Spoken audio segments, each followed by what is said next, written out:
the Lord blessing us, the Lord extending our territory, and the supernatural hand of God. हमने अब तक सुना है कि परमेश्वर हमें आशीष कर रहे हैं, हमारी सीमाओं को बढ़ा रहे हैं और आत्मीय तौर पे हमारी ज़िंदगी में बदलाव ला रहे हैं। And today we're going to be talking about the fourth prayer and the last one made by Jabez. और आज हम चौथी और जाबेज की चौथी प्रार्थना जो है और जो आखिरी प्रार्थना है उसके बारे में हम सुनेंगे। And it goes like this, और that कुछ सुनेंगे। you would keep me from evil, that I may not cause pain. और वो कुछ इस तरह है कि आप मुझे हर शैतान की चाल से मुझे बचाएंगे और मेरी तकलीफें नहीं बढ़ने देंगे। So after asking for blessings, for enlargement, for God's supernatural hand over his life, now here we have Jabez asking for something different. अब तक जाबेज जो परमेश्वर से मांग रहा था कि मुझे आशीष करो, मेरी सीमाओं को आगे बढ़ाओ, आज जो जाबेज मांग रहा है वो कुछ अलग है। He cries out, Lord, keep me from evil. वो रो के कहता है कि मुझे बुरे बुरे लोगों से बचाओ। Keep me, away from sin. Keep me away from temptation. मुझे पाप से बचाओ, मुझे प्रलोभन से बचाओ। Keep me away from falling prey to the enemy's tactics. शैतान की चालों में मैं फंस ना जाऊं, मुझे उस चीज से बचाओ। And he's also saying, keep me away from the enemy's plan to steal, kill, and destroy. और शैतान जो भी चालें बना रहा है मेरे खिलाफ, मुझे मारने की, मेरी चीजों को चुराने की, वो सारी चीजें उसकी नाकामयाब हो। Now, you would think that a man like Jabez, after asking for God's hand over him, he should have prayed, Lord, keep me through evil. कि अगर आप सोच रहे हो कि अब तक जाके से जो प्रार्थना की है, अब वो ये कह सकता था कि मुझे शैतानी चालों से बचाओ। But Jabez understood one thing. पर जाबेज को एक बात समझ में आई, As much as he knew the strength of God, वो जितना परमेश्वर की ताकत को समझ रहा है, he also understood his enemy pretty well. वो ये भी जानता है कि जितना परमेश्वर के नजदीक आ रहा है, शैतान की ताकत भी उसकी ओर उतनी तरीके से बढ़ रही है। And I'm going to explain this with a little bit of a story. और एक कहानी के साथ मैं इस बात को आपको समझाऊंगी। So let's think of a king, एक राजा है and he has a kingdom. और उसका राज्य है। Now, in order to expand his kingdom, this king starts taking over the small cities, towns, and villages around his kingdom. और अपने राज्य को बढ़ाने के लिए आसपास जो छोटे-छोटे शहर हैं, उनको अपने राज्य में लाना उसने शुरू कर दिया। Now, then he starts capturing countries and larger places. और धीरे-धीरे बड़े-बड़े देशों को उसने अपनी सीमाओं के अंदर लाना शुरू किया। So, what is happening? There is an enlargement, right? और क्या हो रहा था? उसकी सीमाएं बढ़ने लगी थी। So, since the king has been enlarging his kingdom, what has actually happened is that the kings and the other rulers of these countries have started noticing him.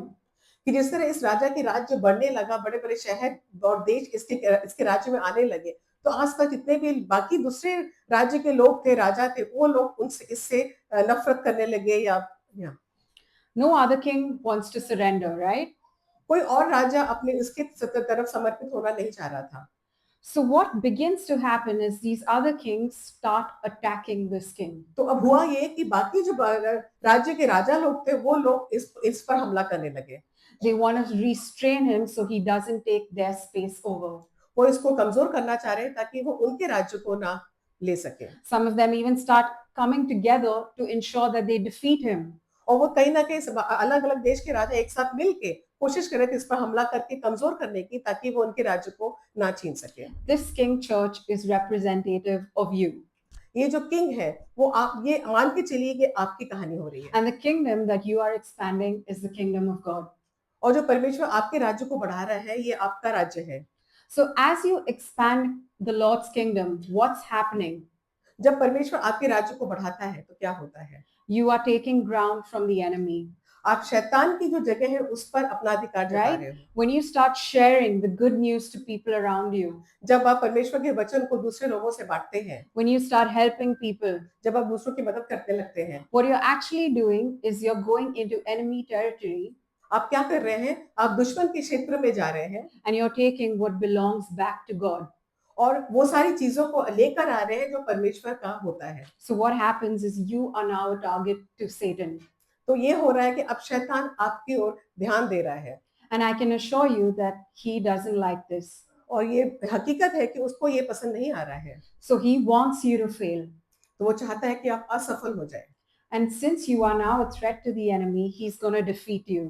और क्योंकि आपको अभी एक थ्रेट आया है, एक डर आ गया है, वो नहीं चाहेगा कि वो आप जीत सको। So, church, the first thing I want to tell you is as you start taking ground, you become an enemy to the enemy. तो जिस तरह से आप परमेश्वर के दिए हुए क्षेत्र में आप आगे बढ़ते हैं, आप कहीं न कहीं उन दुश्मनों के दुश्मन बन जाते हैं। And as you go along in life and start living this supernatural life, और जिस तरह आत्मीय तौर पे अध्यात्म के रूप में आप आगे बढ़ने शुरू हो जाते हैं, you are going to continually experience attacks over you and your family. आप धीरे-धीरे जिस तरह परमेश्वर के राज्य की ओर बढ़ते हैं, धीरे-धीरे आपके ऊपर और ज़्यादा अटैक होते हैं, और ज़्यादा आक्रमण होते हैं शैतान की तरफ से। You're going to find yourself in a familiar space of seeing the enemy attack you through distraction, through opposition, through oppression. और ऐसा कई बार ऐसा होगा, आपके ध्यान को भटका के आपके ऊपर हमला किया जाता है। And this is just the starting list, church. It will go on and on and on. और ये एक शुरुआत है और ये आगे बढ़ता ही जाएगा। And we in this situation will need the hand of God to supernaturally protect us. और इस समय पे हमें परमेश्वर के हाथ की ज़रूरत है, परमेश्वर के अध्यात्म की ताकत की ज़रूरत है। And I just want to tell you that Satan is very well versed in how to make you fall. और इस बात को बताना चाहूँगी कि शैतान को बहुत अच्छी तरीके से आता है आपको कैसे गिराया जाए। And I'm just amazed at the prayer that Jabez made. और मुझे बहुत अच्छा लगा जो जबेज ने प्रार्थना करी। The difference in Lord, keep me through evil and keep me from evil is quite different. ये दो तरह की बातें हैं, मुझे शैतान के चुंगल से बचाना और मुझे शैतानी ताकतों से बचाना, दोनों अलग-अलग बात है। But Jabez, as a smart man, as a man of strategy, he said, I don't even want to get into this space of fighting with the enemy. और जबेज है जहाँ वो इस चीज में फंसना नहीं चाहता है, और वो जानता है कि मुझे शैतानी चुंगल से कैसे अपने आप को परमेश्वर के द्वारा बचाना है। He knew it was going to be a hard fight. उसको पता है कि ये बहुत कठिन और तकलीफ वाली लड़ाई होगी। So he wanted to stay out of this fight, church. तो इसके लिए वो इस लड़ाई से अपने आप को दूर रखना चाहता है। And we need to understand this, that when we get into the enemy territory, it's really hard to fight him.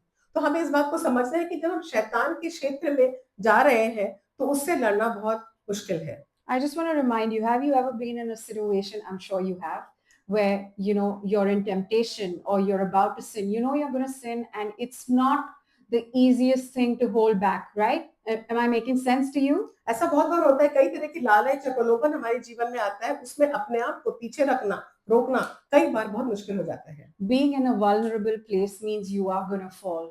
ऐसी सिचुएशन में कहीं ना कहीं बहुत ज्यादा होता है कि आप कभी गिर भी सकते हो। And so what Jabez did is he took the upper hand. He was smarter than the enemy. He was like, I'm going to make this prayer from a place where I'm not even going to ask God to keep me through it, but I'm going to ask him to keep me away from it. जाबेज यहाँ पे थोड़ा और समझदार है, वो जानता है कि मैं खुद की अपनी ताकत से वो चीज नहीं लड़ सकता है, इसलिए परमेश्वर का साथ मांगता है और वो कहता है कि यहाँ से मैं जीत के ही निकलूंगा। Church, and I want to leave you with an important message which says the most important strategy for defeating the enemy is staying out of the arena. जो शैतान की ताकतों से उसके हमले से अपने आप को बचाने के लिए सबसे बढ़िया तरीका है उस एरिया से बाहर निकल आना। I just want to remind you that the calling over your life is that you were redeemed and commissioned for the front lines. हम आपको याद दिलाना चाहते हैं, आपके जीवन का जो ध्येय है वो ये है कि परमेश्वर की ओर आपका आशीष बना रहे। So it's important for you to know that this prayer is extremely important to live a blessed life. तो ये जो प्रार्थना है, ये प्रार्थना बहुत जरूरी है ताकि आप आशीष भरी जिंदगी जी सकें। Most Christians, and that includes me, what we do is we pray simply for strength to endure temptation. खासकर हम विश्वासी लोग जो प्रार्थना करते हैं, बहुत आसान सी प्रार्थना करते हैं ताकि हम किसी लालच या किसी प्रलोभन में ना फंस सके। For victory, what we do is we pray that Lord, take me through this. Let me get through this situation. हम कई बार कहते हैं कि परमेश्वर हमें इस रास्ते से ले चलो, ये जो सिचुएशन है, ये जो तरीका है, इसमें से मुझे यहाँ से गुजर जाने दो। Has that happened to you, church? Have you ऐसा आपके साथ भी ऐसा होता होगा? Have you prayed that, Jesus, I'm in this situation, so just take me through it. It's fine. आप ऐसा कहते होंगे कई बार कि इस सिचुएशन में चल जो मेरे साथ चल रहा है, ये ठीक है, चलेगा, मैं इसमें से निकल जाऊंगा। Somehow we don't simply ask God to not put us in that situation. अक्सर हम गॉड से ये नहीं कहते कि मुझे इस सिचुएशन में इस तरीके में मत डालो। But that's what we need to do. That's what Jabez understood. और यही बात जाबेज को समझ में आई। And I just want to give you an example of Jesus. When he gave us the prayer, the model prayer, मैं यीशु के बारे में बताऊँ कि यीशु ने जो हमें प्रार्थना सिखाई है, in Matthew 6:13, it says, "Lead us not into temptation, but deliver us from evil." जहाँ यीशु ने प्रार्थना सिखाई है मत्ती 6:13 में कि हम किसी लालच या किसी प्रलोभन में ना पड़े, हमें उस चीज़ की मदद करिए और हमें उस चीज़ से बाहर निकालिए। Nothing about spiritual insight, किसी आत्मिक तौर की बात नहीं माँगी है, nothing about special powers, उस खास तरह की ताकत की माँग नहीं की है nor a word of confrontation to the enemy. और शैतान को किस तरह से पछाड़ा जाए, उस बारे में बात नहीं की है। But he just said, "Lead me away from temptation." उसने सिर्फ ये कहा है मुझे किसी लालच या प्रलोभन से दूर रखना। And so I want to ask you today, church, तो आज मैं एक बात आपसे पूछना चाहती हूँ, when was the last time you asked God to keep you away from temptation? ऐसा आपने कब परमेश्वर से कहा कि मुझे किसी तरह की प्रलोभन से मुझे दूर रखा जाए? It's important for you to reflect on this question because we've been asking the Lord for the wrong thing all this while. इस बात को आपको ध्यान से समझना है क्योंकि हो सकता है अब तक आप कुछ गलत चीजें परमेश्वर से मांग रहे हो। And without temptation, the truth is there would be no sin. और अगर लालच नहीं है, प्रलोभन नहीं है, तो पाप भी नहीं है। Many of us face too many temptations, हम ऐसे बहुत बार इस चीज को में फंस जाते हैं and therefore we sin often और हमसे कहीं ना कहीं गलतियां हो जाती हैं because we just forget to ask God to lead us away from क्योंकि temptation. हम भूल जाते हैं कि परमेश्वर से हम मांगे कि इस तरह की सिचुएशन से हमें बाहर निकाले वो। So the second thing I want to tell you is that we make a huge spiritual leap forward और दूसरी बात जो मैं आपसे बताना चाहती हूँ, हम किस तरह अध्यात्म की आपकी ओर कैसे अग्रसर हो सकते हैं when we begin to focus less on beating temptation and more on avoiding it.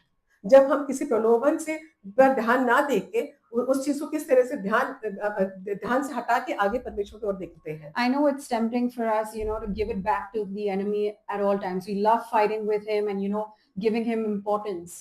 हमें कहीं ना कहीं लगता है कि हम शैतान से खुद लड़े, हम खुद उसको उत्तर दें। But that is not what the Lord wants you to do. He wants you to avoid being in a situation of temptation. पर परमेश्वर नहीं चाहता कि हम आगे बढ़े और वो चाहता है कि हम इस चीज से, इस तरह की सिचुएशन से अपने आप को दूर रखें। And another example I want to give from the life of Jesus is when he was in, a place of temptation. यीशु का एक और उदाहरण है जो आपको बताना चाह रही हूँ, जब उसके ऊपर प्रलोभन आया था। He had heaven at his disposal. उनके हाथ में स्वर्ग और था। But what he did in the wilderness is he refused to have any conversation with the enemy. पर उन्होंने जब वो विल्डरनेस या परेशानी के दौर में चल रहे थे, उन्होंने क्या किया था? There were a lot of offers that Satan gave him, right? शैतान ने उनके सामने बहुत सारे ऑप्शंस रखे थे। But what he did is he refuted them. और उन्होंने क्या किया, तो सारी चीजों को नकार दिया था। So church, as we move deeper into the realm of the miracles, जब हम चमत्कारों की गहराइयों से अपने आप को दूर रखते हैं, the most effective war that we can wage in sin, away from sin, sorry, the most effective war that we can wage. जब हम इस चीज से अपने आप को दूर रखते हैं, तो बहुत बड़ी जो लड़ाई है उससे अपने आप को बचा लेते हैं। Is that we need to pray that we don't face unnecessary temptation. तो हमें प्रार्थना करिए बिना वजह कोई चीज पे हम ना पड़े। And the second thing I want to talk to you about, और दूसरी बात जो आपसे कहना चाहती हूँ, is as we start taking ground for the kingdom, जैसा कि हम परमेश्वर के राज्य की ओर हम बढ़ रहे हैं, what happens is we start, unfortunately, holding a wrong and a very dangerous view of our strengths. हम अपनी ताकत को बहुत गलत तरीके से समझते हैं। Yeah, has this happened to us? It's happened to me. क्या आपके साथ ऐसा हुआ है? पर मेरे साथ ऐसा हुआ है।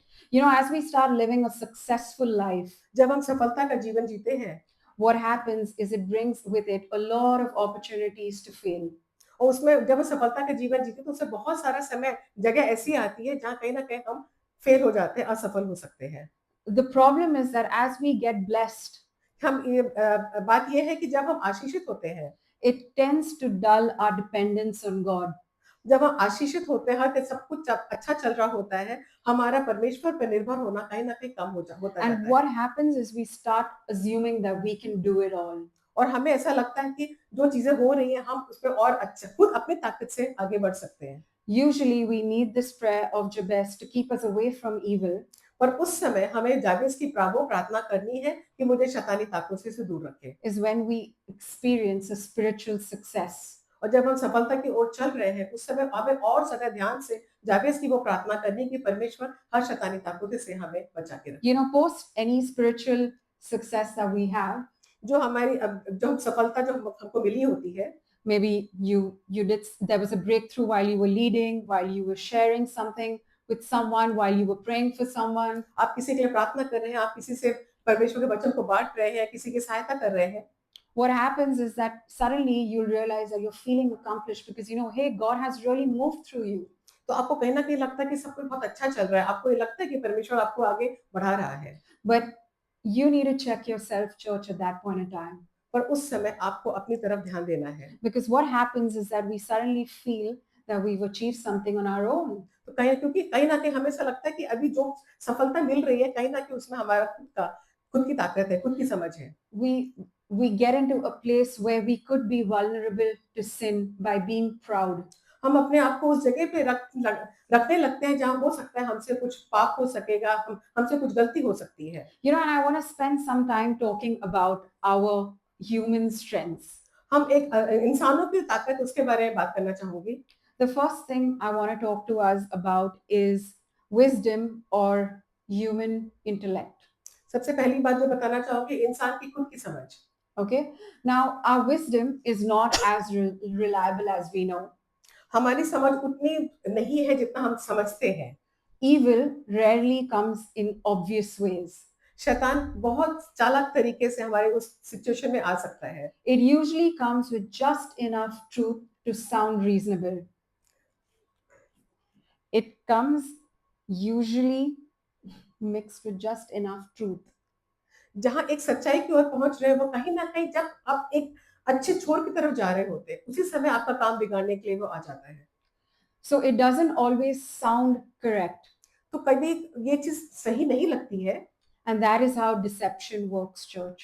और यही होता जहाँ एक फेलियर आपके जीवन में आ जाता है। A great example is Adam and Eve in the Garden of Eden. सबसे बड़ा उदाहरण है आदम और हव्वा का गार्डन में, ईडन गार्डन में। If you think about it, they were neither weak, अगर आप समझेंगे तो वो लोग कमजोर नहीं थे। neither were they deprived. Deprived means They weren't lacking anything. तो उनकी जीवन में कोई कमी नहीं थी। They were in fact at the peak of promise उनको जो वचन दिया था उसमें बहुत समृद्ध थे and purity. और शुद्ध जीवन जी रहे थे। Yet one distorted conversation but एक बातचीत जो किसी से होती है led them to failure, led them to sin. किसी से बातचीत होने के एक होना और उनका पाप में गिरना। The enemy did not overpower them, he deceived them. शैतान उनको कमजोर कर देता है। If it could happen to them and they were living in perfection, अगर वो सही तरीके से जी रहे होते, no, if it could happen to them in perfection, then it can happen to us. अगर उनके वो इतनी शुद्ध जीवन में भी अगर शैतान उनके जीवन को बिगाड़ सकता है, तो हमारे साथ भी ये हो सकता है। So the first thing, church, for us to do is to pray for protection from deception. तो हमें सबसे पहले प्रार्थना करनी है परमेश्वर से कि हम कोई काम बिगाड़ ना सके कोई। Right? The second thing I want to talk to you about is our experience. हमारा एहसास। Experience sometimes produces overconfidence. कहीं न कहीं जो हमारा जो खुद का एहसास होता है, हमारे खुद की समझ होती है, हमें कहीं न कहीं ओवर कॉन्फिडेंस, हमें कुछ ज़्यादा ही अपना विश्वास बढ़ जाता है। After seasons of blessings and expansion, what kind of happens is that we believe that we are strong. जब लगातार सफलता मिल रही है, लगातार आप अपनी मंजिल को पा रहे हैं, तो कहीं न कहीं आपके अंदर ये विचार आने लगता है कि आप बहुत स्ट्रॉन्ग हो गए, आप खुद सफल हैं अपने आप में। And many spiritual falls don't start with rebellion. और बहुत सारे आध्यात्मिक जो गिरावट होती है, कहीं न कहीं आप बिना झगड़े के हो जाती है। They start with a small misjudgment. एक छोटा-सा समझ, छोटी-सी गलत समझ और एक गिरावट आ जाती है। A tiny indulgence of pride. और कहीं न कहीं छोटा-सा गुरूर अपने ऊपर। An assumption that, hey, I can handle this. और एक ऐसा विचार कि मैं सब कुछ अपनी ताकत पे बल पे कर सकती हूँ। But it is in this position that you put yourself in when you will fall. और जब आप अपने आप को इस सिचुएशन में रखते हैं, इस समझ में रखते हैं, वहाँ पे गिरना मतलब वहाँ पे गिरावट होती ही होती है। So like Jabez, we need to ask the Lord to spare us from dangerous misjudgment. जिस तरह जाबेज ने प्रार्थना की, हमें भी प्रार्थना करनी है कि हम to spare us from dangerous कि misjudgment. हमें किसी खतरनाक चालों से में ना फंसे, कोई हमको जज करे, ये चीज में ना हम फंसे। Right? The third thing I want to talk to you about is our feelings. हम जो तीसरी बात है वो है हमारा एहसास। They are powerful, but we cannot use that to lead us. वो हमारा जो एहसास है वो बहुत ताकतवर, पर उसके द्वारा हम आगे बढ़ नहीं सकते हैं। And if you look around you, church, in your workplaces, amongst your worldly friends, और अगर अपने आसपास में जहाँ आप काम करते हैं या आपके आस पड़ोस के लोग में आप देखते हैं, the culture that is usually celebrated जो खासकर एक तरह का माहौल जो हमें देखने को मिलता है, is self-expression, वो अपने आप को दिखाना, is independence, आप आजाद हैं अपनी ताकत में, is personal fulfillment. कहीं ना कहीं अपनी ताकत में आप काफी ऊंचा बढ़ रहे हैं। But what is God's call over our life?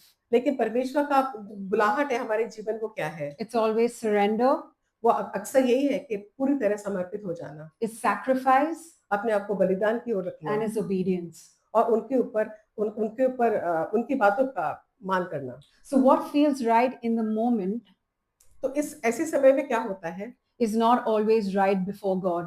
जो हमें फील हो रहा है वो अक्सर जो चीजें हमें सही लग रही है, अक्सर वो चीजें परमेश्वर की नजरों में सही नहीं होती है। So temptation feels natural. तो कहीं ना कहीं प्रलोभन या लालच कहीं ना कहीं बहुत आम बात होती है ये। We feel compromise often can be justified. कहीं ना कहीं हमें लगता है कि अगर हम जस्टिफाई कोई हमें जज करेगा उसके लिए हम अपने आप को कॉम्प्रोमाइज नहीं करना चाहते हैं। And we feel that, thinking for ourselves can always be wise. और कहीं ना कहीं हमें लगता है अगर हम सिर्फ अपने बारे में सोचेंगे तो ये कहीं ना कहीं ज्यादा एक समझदारी वाली बात है।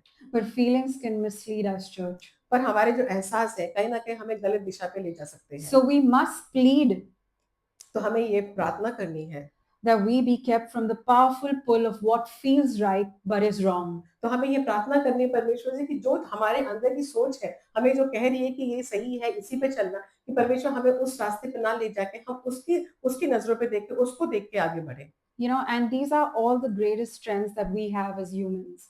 ये आम तौर पे बहुत बड़ी हम सबके इंसान की ताकत होती है।